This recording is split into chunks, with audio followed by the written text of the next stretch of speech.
करांगे जी होता पता करांगे जो कुछ करांगे जी हाँ ना करांगे इस पर करांगे ही करांगे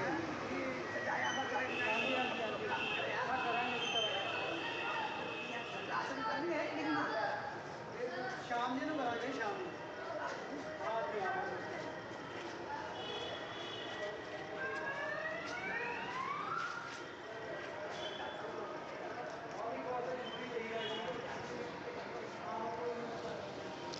चलो आज हम अपने शिवालय की तरफ चलते हैं, जिस मंदिर को भगवान शिव के इस घर को दुल्हन की तरह देखो किस प्रकार से सजाया गया है। यह मंदिर भगवान शिव और मां पार्वती के मिलन के लिए सजाया गया है। देखिए जरा, आपको एक झलक दिखाती हूँ, चलिए जरा।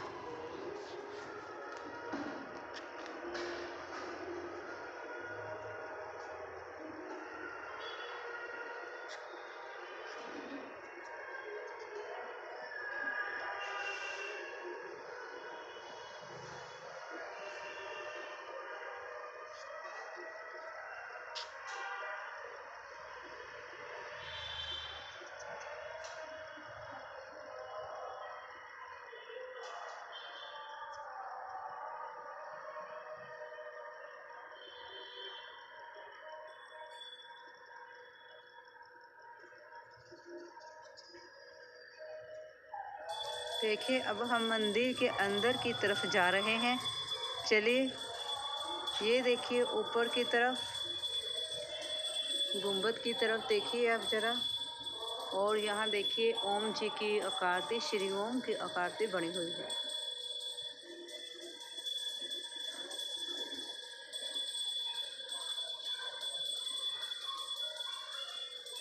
है ना। देखो कितना सुंदर सजा हुआ, देखिए कितना अद्भुत लग रहा है। ये देखिए, फिर से मैं चारों तरफ घुमा रही हूँ अपना कैमरा।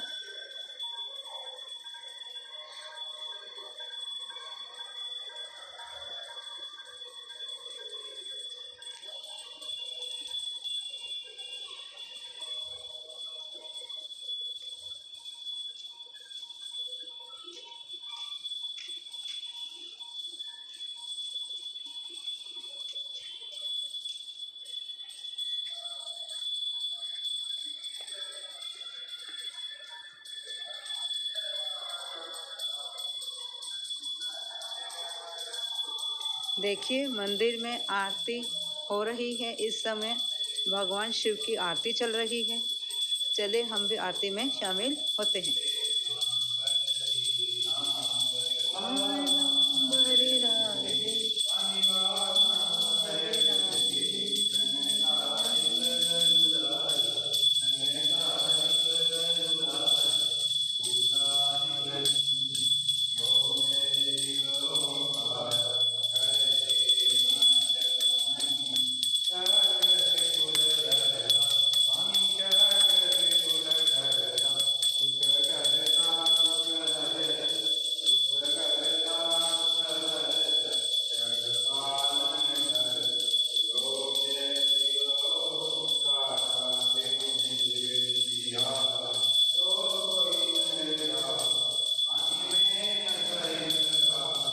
देखिए भगवान श्री गणेश जी और ठाकुर जी भगवान भोलेनाथ की बारात में जाने के लिए, शादी में जाने के लिए किस प्रकार से नए वस्त्र पहनकर तैयार हो गए हैं। देखिए जरा, नीले रंग के इन्होंने, रॉयल ब्लू कलर के इन्होंने वस्त्र पहने हुए हैं। देखिए जरा गणेश जी की तरफ।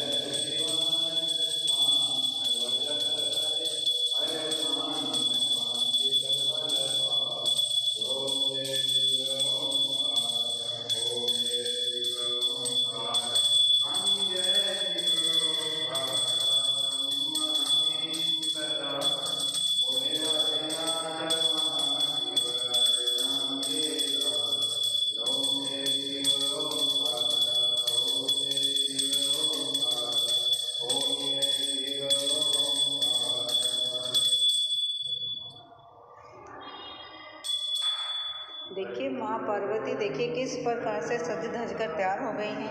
इन्होंने देखिए रॉयल ब्लू कलर के कपड़े पहने हुए हैं।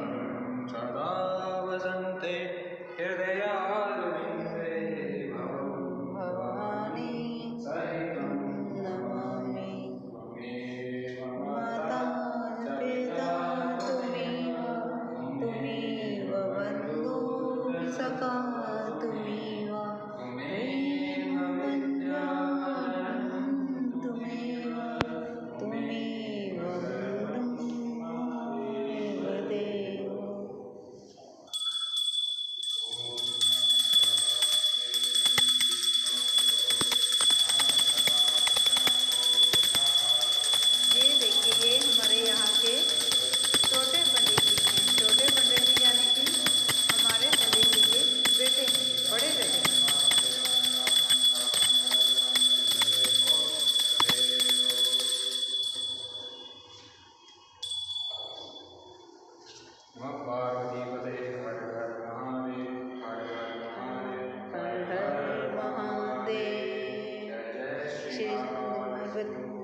देखिए जरा भगवान भोलेनाथ जी को प्रसाद लगवाया जा रहा है।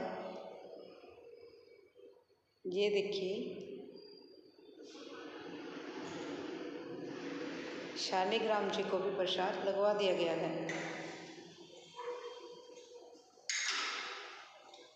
ये देखिए हमारे पंडित जी ने यहाँ पर शुद्ध देसी घी से जोत से यहाँ भगवान भोलेनाथ जी की आरती की है। शुद्ध देसी घी।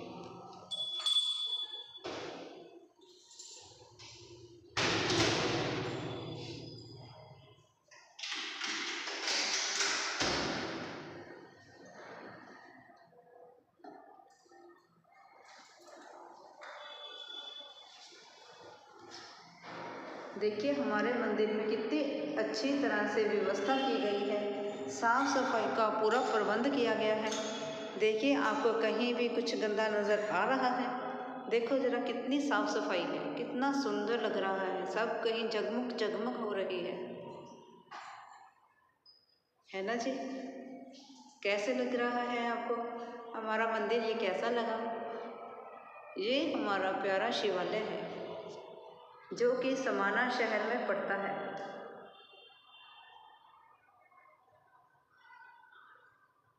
और हमारे यहाँ के पंडित जी जो हैं वह हमारे मंदिर की बहुत अच्छे से देख रेख करते हैं।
चलिए अब मैं आपको हमारे मंदिर की बाहर से जो मुख्य दरबार है, मुख्य दरवाज़ा है, उसकी एक छोटी सी झलक दिखाती हूँ।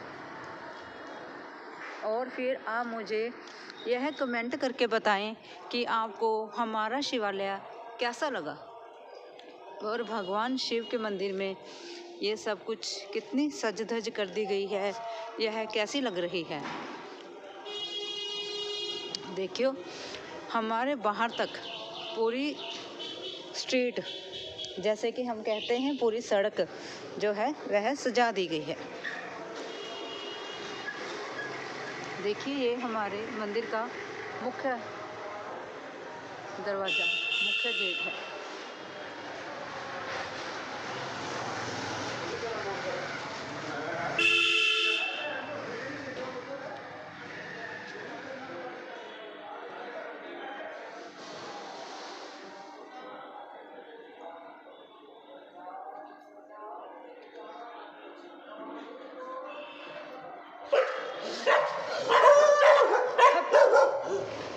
एक बार भगवान शिव जी और नाग देवता के बीच में बहुत लंबी चौड़ी बहस चल रही थी। सोचा कि नाग देवता जी ऐसा क्या भगवान शिव से पूछ रहे हैं जो इतने ज़्यादा लंबी ही डिस्कशन हो रही है। फिर हमें पता चला कि नाग देवता जी भगवान शिव से यह पूछ रहे हैं कि लोग अलग अलग देवी देवताओं की पूजा क्यों करते हैं, एक ही इंसान अलग अलग देवी देवता की पूजा क्यों करता है। तब भगवान शंकर जी उस नाग देवता को इतने प्रेम पूर्वक समझा रहे हैं कि व्यक्ति क्यों अलग अलग देवी देवताओं की पूजा करते हैं, चलो हम भी जानते हैं। तब शिव भगवान शिव कहते हैं कि सभी देवी देवता एक ही रूप से हैं, उन सभी में मेरा ही अंश मौजूद है, क्योंकि जिस व्यक्ति को धन चाहिए, जिस व्यक्ति को समृद्धि चाहिए, जिस व्यक्ति को पालन पोषण की कमी है, अन्न धन चाहिए, वह तो भगवान विष्णु जी की पूजा करता है। और जिस व्यक्ति को समृद्धि के साथ साथ और भी अन्य चीज़ों की ज़रूरत होती है, वह भगवान गणेश जी की पूजा करता है। और जो माँ दुर्गा की पूजा करता है, उसे शक्ति की ज़रूरत होती है। उसे शक्ति के साथ साथ माँ की ज़रूरत होती है, माँ का आशीर्वाद चाहिए, इसीलिए वह माँ दुर्गा की पूजा करता है। इसी प्रकार से हर व्यक्ति जो है अपनी अलग अलग कामनाओं के हिसाब से भगवान की पूजा करते हैं। फिर नाग देवता जी पूछते हैं, लेकिन सभी लोग अलग अलग देवी देवताओं की पूजा क्यों करते हैं?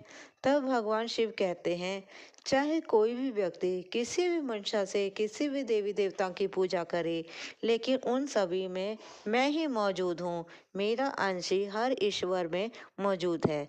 जैसे कि लोग कहते हैं ना, जैसे कि हम सभी कहते हैं कि भगवान रूप अलग अलग हैं लेकिन ईश्वर एक है, उसी प्रकार से तब भगवान शिव उस नाग देवता को इतने प्रेम पूर्वक यही समझाते हैं, जैसे भिन्न भिन्न प्रकार की नदियाँ होती हैं और उनके भिन्न भिन्न प्रकार के रास्ते होते हैं, वह अलग अलग रास्तों से चलते हुए, वह अलग अलग रास्तों से बहते हुए लास्ट में आकर तो एक समुंदर में ही समा जाती हैं।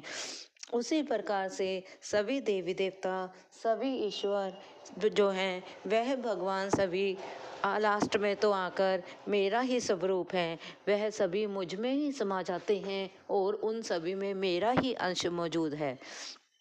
क्योंकि मैं परमात्मा हूँ, मैं भगवान, मैं परम पिता परमात्मा हूँ, वह सभी मेरे ही छोटे छोटे अंश हैं, इसलिए सभी के रूप अलग अलग दिए हैं ताकि कोई भी व्यक्ति जिस प्रकार की कामना चाहता है वह उस भगवान के पास जाए।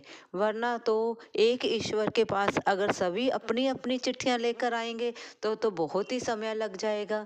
इस प्रकार से जैसे नदियाँ एक समुद्र में समा जाती हैं, उसी प्रकार जो मनुष्य है अपनी इच्छाओं का जब पिटारा लेकर आते हैं, आखिरकार तो वह मेरे पास ही पहुंचती हैं। इसलिए इस प्रकार से भगवान शंकर जो हैं उन नाग देवता को समझा रहे होते हैं कि ईश्वर एक है। उसी प्रकार से हम लोग हैं, हम क्या करते हैं, अपनी अपनी समस्याओं का पिटारा लेकर भगवान के पास जाते हैं और जब हम देखते हैं कि भगवान शंकर हमारी नहीं सुन रहे होते हैं, तब हम कभी माँ दुर्गा के पास जाते हैं और कभी हम विष्णु जी के पास जाते हैं, कभी हम गणेश जी के पास चले जाते हैं। इस प्रकार हम अपनी समस्या लेकर दर दर घूम रहे होते हैं। हम यह विश्वास नहीं रखते हैं कि अगर हम भगवान शंकर के पास गए हैं तो वे हमारी जो है इच्छा जरूर पूरी करेंगे। ईश्वर वही हमें देता है जो हमारे लिए अच्छा हो, भगवान हमें वही देता है जो हमारे लिए अच्छा हो। वरना हम मांगते तो बहुत कुछ है। जिस प्रकार से हमारे बच्चे होते हैं वे हमसे कई प्रकार की चीज, हम सामान की कामनाएं करते हैं। अगर एक छोटा सा बच्चा खाना खाने के लिए फ़ोन मांगता है, क्या हम उसे दे देंगे? नहीं ना। हम सोचेंगे कि अगर ये बच्चा बिना फ़ोन के ही खाना खा ले तो उस जैसी तो कोई बात ही नहीं हो सकती, उस जैसा तो कुछ हो ही नहीं सकता। हम भी अपने बच्चों को उनके फायदे की चीज़ देते हैं जिसमें उनका फायदा हो। उसी प्रकार से ईश्वर भी हमारे माता पिता हैं और वे हमें वही देते हैं जो हमारे लिए अच्छा हो, वह नहीं जो हम मांगते हैं। क्योंकि कई बार हम ऐसी चीज़ मांग लेते हैं जिसके कारण हमें बाद में पछताना पड़ता है, और भगवान अगर अपनी इच्छा से हमें कुछ देंगे तो वह इस प्रकार से संयोग के देंगे कि हमें किसी भी समय, किसी भी परिस्थिति में पछताना नहीं पड़ेगा और हमें कोई डाउट भी नहीं रहेगा। इस प्रकार से ईश्वर की देन होती है जो अपने बच्चों से प्रेम करते हैं। और हमें भी भगवान पर पूरा विश्वास रखना चाहिए कि अगर ईश्वर हमारी नहीं सुन रहा है तो उसमें भी शायद कोई कारण हो सकता है, और हमें अपनी इच्छा के लिए ईश्वर के ऊपर, भगवान शिव के ऊपर भरोसा करना होगा और हमें विश्वास रखना चाहिए कि कभी ना कभी तो ईश्वर हमारी जरूर सुनेंगे। अगर आपको यह, आज हम बात करते हैं शिवरात्रि की। शिवरात्रि जो कि 8 मार्च को दिन शुक्रवार को है, वैसे देखा जाए तो ये शिवरात्रि तो हर मास में आती है, हर महीने में शिवरात्रि आती है। कृष्ण पक्ष में शिवरात्रि हर महीने आती है, लेकिन जो 8 मार्च को है वह है महाशिवरात्रि, सबसे बड़ी शिवरात्रि, जिस दिन शिव और पार्वती का विवाह हुआ था। यह दिन शिव और पार्वती के विवाह के लिए माना जाता है। शिवरात्रि के दिन लोग शिव की अर्चना करते हैं, शिव पूजन करते हैं, धूमधाम से यह त्यौहार मनाया जाता है। इससे एक दिन पहले 2 दिन पहले जो शोभा यात्रा निकलती है, जिसको हम कह देते हैं शिव जी की बारात, कि हम तो शिव जी की बारात में जा रहे हैं, शिव जी का विवाह होने वाला है। इस प्रकार से यह त्यौहार बहुत धूमधाम से मनाया जाता है। इस दिन लोग बेलपत्र से और बेर से, फल फूल से और भी दूध, दही, घी, शक्कर, शहद, इन सभी से पंचामृत से अभिषेक करते हैं, शिव जी का अभिषेक करते हैं। और इस दिन सारी रात्रि लोग जागते हैं और मंत्र जाप करते हैं। इस दिन जो श्रद्धा भावना के साथ शिवरात्रि की पूजन करता है, जो शिव जी की अर्चना करता है या इनका व्रत करता है, उनकी सभी मनोकामनाएं पूर्ण हो जाती हैं। लेकिन इसके लिए हमारे मन में श्रद्धा भावना होनी चाहिए। इसी प्रकार शिवरात्रि पर कही जाने वाली कथा मैं आपको सुनाती हूँ।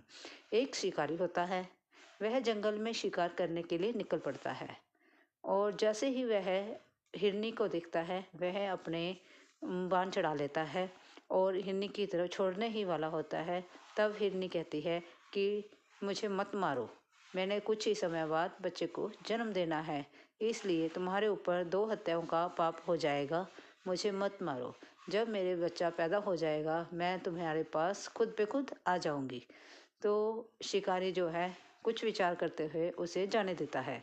इसी प्रकार कुछ समय बाद एक हिरनी वहाँ पर और आती है, और शिकारी फिर बाण चढ़ाता है, और शिकारी और हिरनी के ऊपर छोड़ने ही वाला होता है। वह हिरनी कहती है, मुझे मत मारो, मेरे बच्चे वहाँ बैठे हैं, मैं उन बच्चों को, अपने बच्चों को उनके पिता के पास छोड़ने जा रही हूँ, इसलिए मुझे मत मारो, मैं उन बच्चों को उनके पिता के पास छोड़कर तुम्हारे पास आ जाऊंगी, यह मेरा वादा रहा।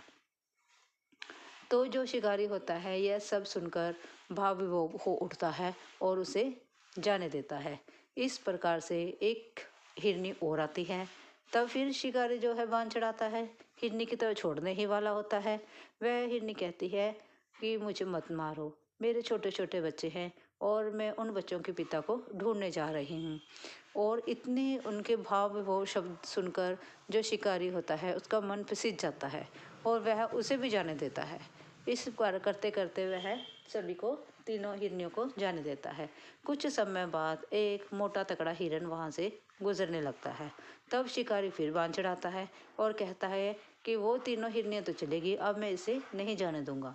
वह बाण छोड़ने ही वाला होता है कि हिरन कहता है कि तुम मुझे मत मारो, वह जो तीनों तुमने जाने दी हैं वह तीनों ही मेरी पत्नियां हैं। मैं उन पत्नियों को स्थावना देने के बाद, उनके बच्चों के पास छोड़ने के बाद, मैं उन तीनों हिरनियों को लेकर तुम्हारे पास उपस्थित हो जाऊंगा। शिकारी कहता है नहीं, तुम ऐसा नहीं करोगे। तो हिरन जो है उनसे शिकारी से वादा करता है और इस प्रकार से शिकारी उसे जाने देता है। शिकारी यह नहीं सोच पाता कि मैं एक बेल वृक्ष के ऊपर बैठा हूँ और वहाँ से वह पत्ते तोड़ तोड़ के नीचे फेंक रहा होता है, और उसने ध्यान ही नहीं दिया होता कि नीचे शिवलिंग है और वह पत्ते शिवलिंग के ऊपर समर्पित होते जाते हैं। इसी प्रकार से वह सुबह से लेकर शाम तक, रात तक और बेलपत्र के ऊपर चढ़ा रहता है और वहाँ से पत्ते तोड़ तोड़ कर नीचे फेंके जा रहा होता है, जो कि अपने आप ही शिवलिंग पर समर्पित होते जाते हैं। और वह भूखा प्यासा सुबह से जो पेड़ पर बैठा है और उसने तीनों हिरनियों को जाने दिया, हिरन को भी जाने दिया। इस प्रकार से वह एक प्रकार से व्रत वाला इंसान हो गया। जब संध्या हो जाती है, रात के जब 12 बज जाते हैं, तो शिव की कृपा से उसका मन बदल जाता है और वह जो शिकारी है वह शिकार करना छोड़ देता है। सभी पाप उसके समक्ष, उसके दिमाग में दौड़ने लगते हैं। तो वह सोचता है कि मैंने कितने पाप कर दिए अपने जन्म में, इस जन्म में मैंने इतने पाप किए, इतने जानवरों को मारा मैंने। धीरे धीरे धीरे उसे सभी कुछ याद आने लगता है तो वह धीरे धीरे शिव की ऐसी कृपा होती है उस पर कि उसका मन बदल जाता है और वह शिकार करना छोड़ देता है। और उसके ऊपर जैसे शिव की कृपा हुई, उसके ऊपर शिव की कृपा क्यों हुई? क्योंकि शिव की कृपा तो उसके ऊपर पहले ही हो गया था जब उसने पहली हिरनी को छोड़ दिया था, फिर दूसरी को, फिर तीसरी को, फिर हिरण को भी छोड़ दिया।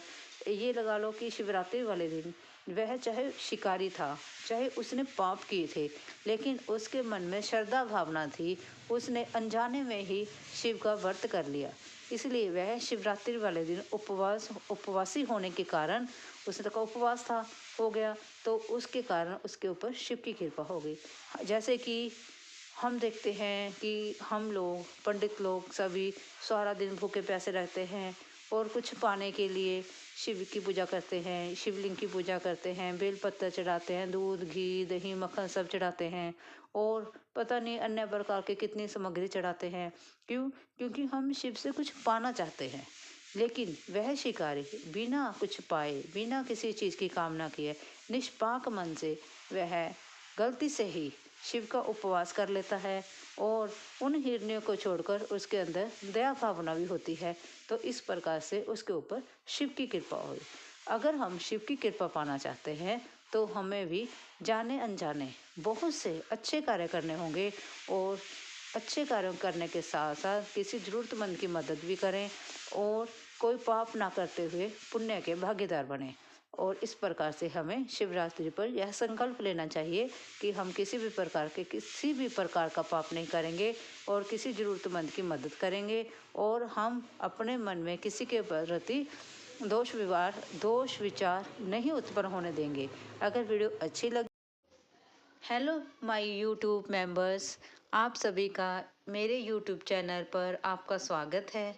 मैंने आप सभी के लिए मेंबरशिप ऑन कर दी है। आप चाहें तो मेरी मेंबरशिप भी ले सकते हैं और मैंने अपनी वीडियो में कुछ आर्टिकल्स के लिंक डाले हैं। आप चाहें तो मेरी पसंदीदा वह आर्टिकल्स देख सकते हैं और ख़रीद भी सकते हैं। उस लिंक पर जाएं और आर्टिकल देखें, पसंद करें और ख़रीदें। आप सभी का बहुत धन्यवाद होएगा। Thank you ji.